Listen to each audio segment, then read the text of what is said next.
مرحبا بكم.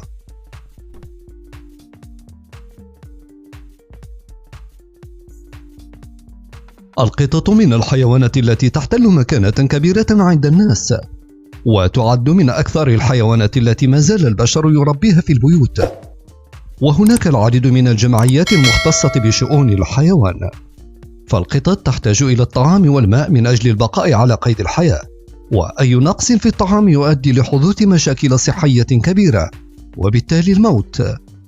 لذلك سنذكر لكم كم يوم تستطيع القطط العيش بدون طعام من خلال هذا الفيديو الشيق، فلنتابع.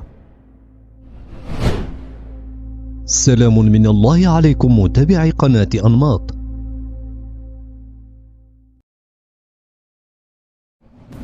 تختلف القطط عن بعضها البعض، وهناك بعض العوامل التي يمكن أن تؤثر على البقاء على قيد الحياة، مثل عمر القطط والطقس الذي تعيش فيه القطط والحالة العاطفية للقط.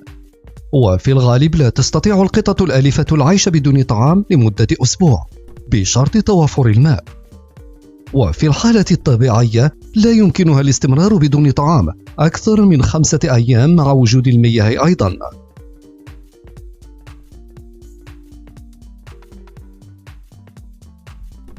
القطط الآلفة لا يمكنها الاستمرار أكثر من يومين بدون ماء، ويمكن للقطط التي تعتاد الظروف الصعبة والبقاء في بيئة قاسية الاستمرار في عدم تناول الطعام لفترة تمتد إلى أسبوع فقط بشرط توافر حصولها على المياه.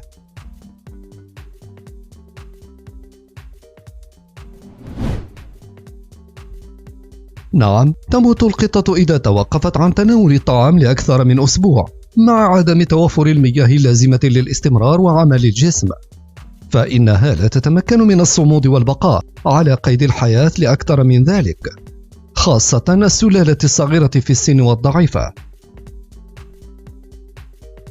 وعندما تعجز القطة عن إيجاد الطعام وتبقى بدون طعام، فإن جسمها يقوم بحرق الدهون ويبدأ في إنتاج الطاقة منها، وبالضبط يعتبر الكبد المسؤول عن عملية نقل الدهون وتحويلها لمصدر الطاقة. وعندما لا يحصل الكبد على كمية من البروتين والطعام الصحي، فإنه لن يعمل بشكل صحيح، وقد يحدث مرض الفشل الكبدي.